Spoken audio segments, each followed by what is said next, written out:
Welcome to Fearlessly Feral Living. This is Reverend Karen speaking to you. And in today's episode, I want to talk about the fall equinox and how we can use the example of change given to us by the equinox to benefit our own lives. Change is not a dirty word. Fearlessly Feral Living is broadcasting to you from the Woogie Ranch out here in the back 40 of northwestern Nevada, where I'm a half an hour away from the nearest gas station and the nearest grocery store. This is a podcast devoted to using new thought principles to ensure successful creative living. Fearlessly Feral is a focus ministry of Centers for Spiritual Living and is devoted to the vision of a world in which everyone lives fearlessly feral. In other words, wild and free. I blend spirituality and psychology to work from the inside out to promote successful, wild, and free living. So let's dive into our topic, shall we? Yes, today is September the 22nd, 2022, as I record this, and it is the fall equinox. Today we have an equal amount of daylight and nighttime, and beginning tomorrow the days will grow shorter and the nights longer. I love equinox because it reminds me of change. Change in it is inevitable, and yet we always fight it, right? Don't you fight change?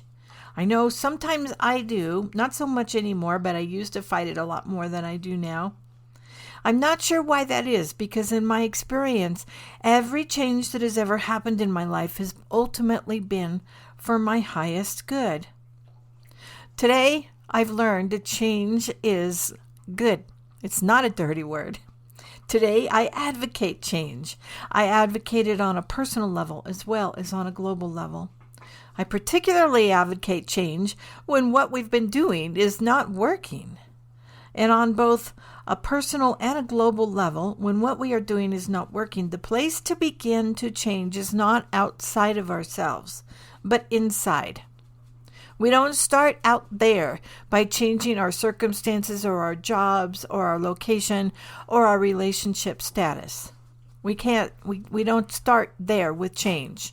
Well, we can if we want to, but it's fleeting. It doesn't last. And we're stuck with the same old us. It's like moving to a different place to start a new life, and yet we discover we've brought ourselves with us. So change begins within. And on a personal level, in order to make the kind of change that I'm speaking to here, we need to look at our beliefs. Now, beliefs are deeper than our thoughts and deeper than our feelings. Beliefs are things that have been installed in us somewhere along the way in our lifetime, either by ourselves or by someone else. Now, just briefly, change on a global level when something is not working needs to happen at the level of the systems that created the problem in the first place.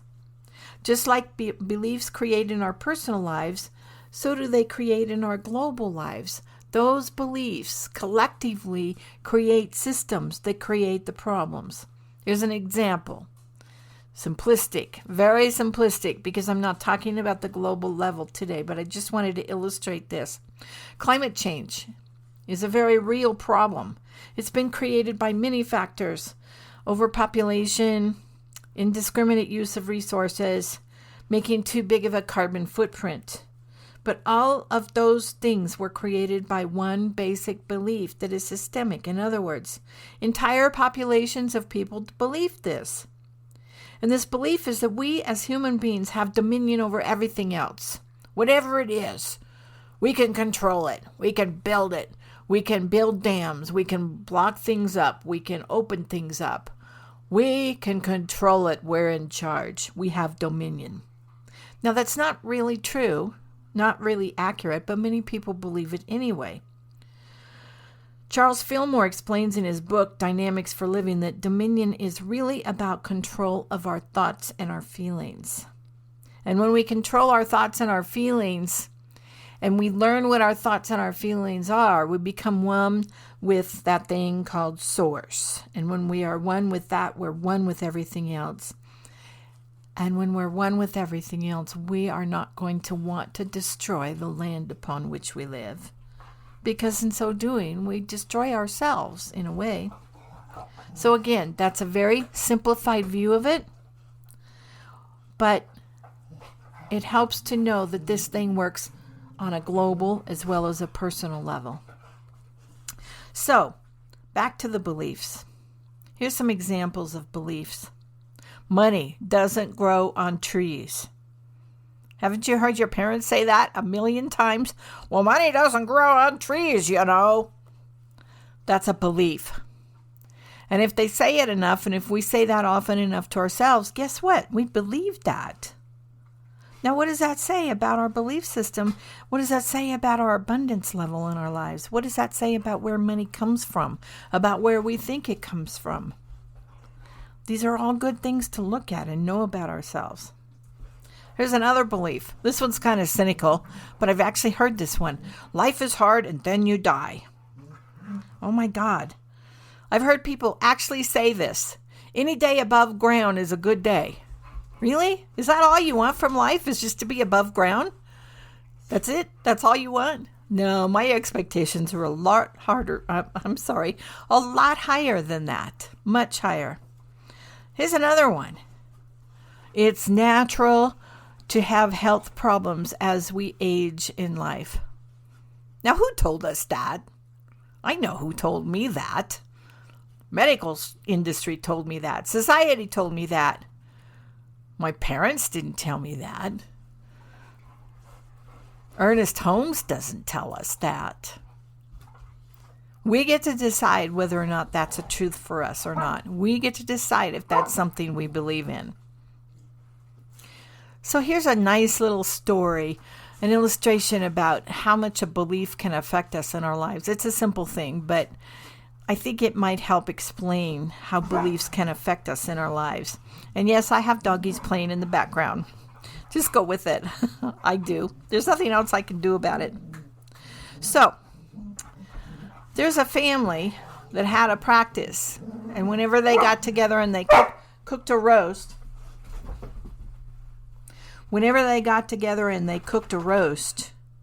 whoever was cooking it would cut the ends off and then proceed to cook the roast. One day, a younger family member said, "Mommy, why are you cutting the ends off the roast?" And the mom said that she was taught to do that by her mother, and so on. But that question sparked a curiosity in her, and so she decided to investigate. She went to her great-grandmother and she asked, and discovered that back then, ovens and baking dishes were smaller, and so it was always necessary to cut the ends off the roast to make it fit. In today's world, ovens and baking dishes are larger, so the roast fits easily in the pan.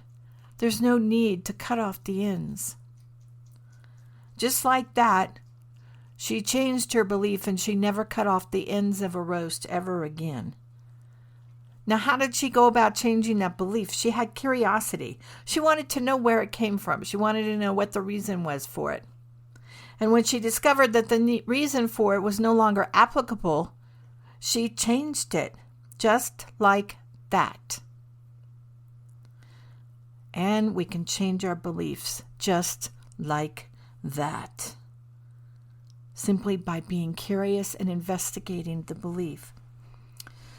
So during this time of equinox, we might be curious enough about our beliefs to change, to investigate it, to check things out, to look at it and say, oh my goodness, really?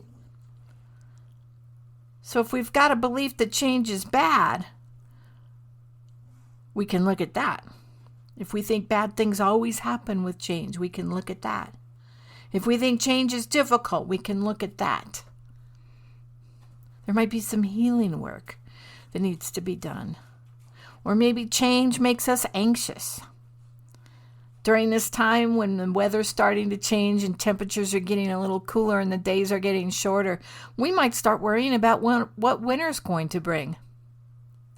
You know, is it going to be too much wet weather? Not enough wet weather? Are we going to be in a drought again? Or are we going to have too much wet weather, too much snow, we can't get around? Those are all beliefs. They're all based on beliefs. And so if we're worrying about the future, perhaps Learning to live mindful and live in the present moment might eliminate some of that anxiety, in addition to looking at the belief that makes us worry about the future. What is it in our lives that causes us to worry about the future? Are you beginning to see how our beliefs affect our thoughts and our feelings? Now, let's take it a step further. Ernest Holmes says, if we're thinking, we're creating. It is a fundamental teaching in science of mind. Our thoughts create our lives. Now, before you run away and protest, never to listen to me again, let me clarify. It's not individual thoughts that create our lives. It's the trend of our thoughts that create our lives. And it's the feelings that we feel when we have those trending thoughts that creates. I am not saying that if shit happened, you created it. Sometimes things just happen. I get that. I'm not saying you created it. Believe me, I am not. But I will say this. When shit does happen, if we are personally self-aware, if we have a few spiritual practices in place, if we have a support system, if we have some faith, we are then able to respond in positive ways to that bad stuff happening. And we can both learn from it and benefit from it. Here's what has been true for me in my life. Every single so-called bad thing that has ever happened to me has ultimately been for my highest good. No exceptions. Now, a lot of that bad stuff happened earlier in my life. And as I grew older and learned some spiritual truths and implemented some spiritual practices into my life, I soon realized that I had a belief that needed to be changed.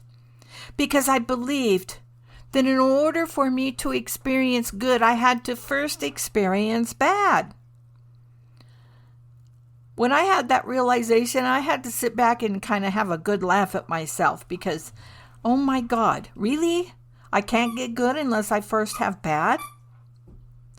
No, that's not the way things work here anymore.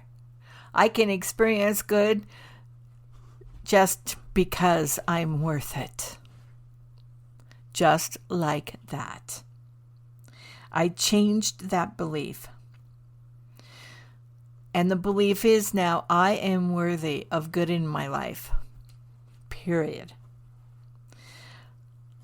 Did it start out that way? No. I had to do lots of tweaking along the way. I had to start with a knowing and believing that it was possible for good to simply happen. I had to stop judging things as good or bad. I had to begin to practice acceptance. I had to increase my faith and my knowingness. Some people don't like the word faith. Use knowingness if you don't like the word faith. I had to do some other little tweaking and other changing of other little beliefs in order to change that one big one, that in order for me to experience good in my life, I had to first experience bad.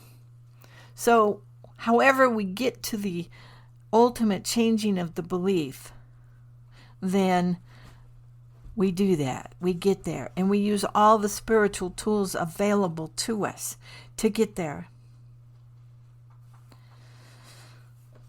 So that belief that I needed to experience bad before I could experience good affected me on a whole lot of levels. And yep, the good news is that we can change even deeply held beliefs like that one.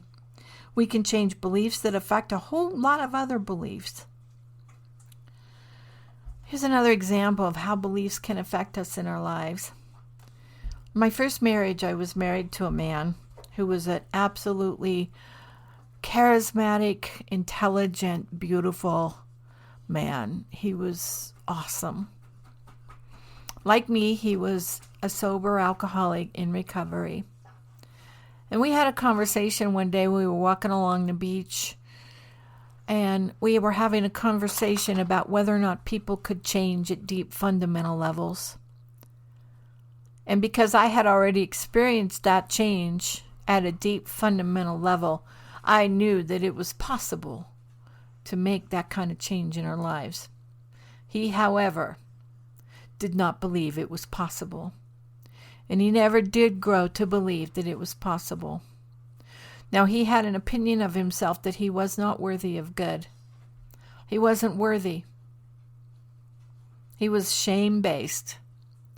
And he took that and thought his way back into another drink, and he ended up died of alcoholism and drug addiction. They found him on the floor of his apartment, dead of an overdose. Our beliefs matter. They're powerful. So take a look at those beliefs. Take a look at how they're affecting your life. Take a look at whether you really want to continue to believe them or not, and then change them if necessary. On this day of profound change in the world, when Mother Nature is doing her thing and the leaves are turning and the harvest is beginning to peter out and the days are growing shorter, take advantage of this time and look at the changes in your own life. See if there's something there that you've simply outgrown. See if there's a belief there that causes you some unpleasantness. Release that old stuff. Without blame, without shame. No blaming, no shaming around here. No shooting of yourself. Release it with gratitude, because somewhere along the line that belief served you well for a time. It just doesn't serve you any longer. That's all. Replace it with a new belief. That's the key to releasing a belief. We got to get a new one. So we release the old one. There's a void there. You have to replace it with a new one. The cool thing is we get to decide what the new one is. It's not being fed to us by someone else. It's not being fed to us by our parents or by society. We get to decide. We are at choice. So I am knowing absolutely beautiful, fearlessly feral living for you. I am knowing an absolute glorious willingness to want to take a look at those wonderful beliefs that you have that have got you to this point, and yet willingness to be able to take a look at those and decide whether or not any of them needs to be changed, and then a willingness to go ahead and change them. I am knowing absolutely fearlessly feral living for me and for you today. I thank you very much for listening. I'm so grateful for you. Once again, Fearlessly Feral Living is a focused ministry of Centers for Spiritual Living, and your support is so much appreciated and fully tax deductible. You can support us in a number of different ways. You can become a member of Patreon by going to patreon.com/fearlesslyferal. That'll get you to a landing page where you can sign up to contribute as little as $2 per month, and every little bit helps. You can contribute more, of course, if you want. You can also donate by going to our PayPal page, which is paypal.me/KarenLindsayNV. That's paypal.me/KarenLindsayNV. All these addresses will be in the show notes, by the way. And you can check out our website, fearlesslyferal.org, where there's lots of little goodies in there, or a blog and lots of news. So once again, thank you very much. Enjoy life, fearlessly feral.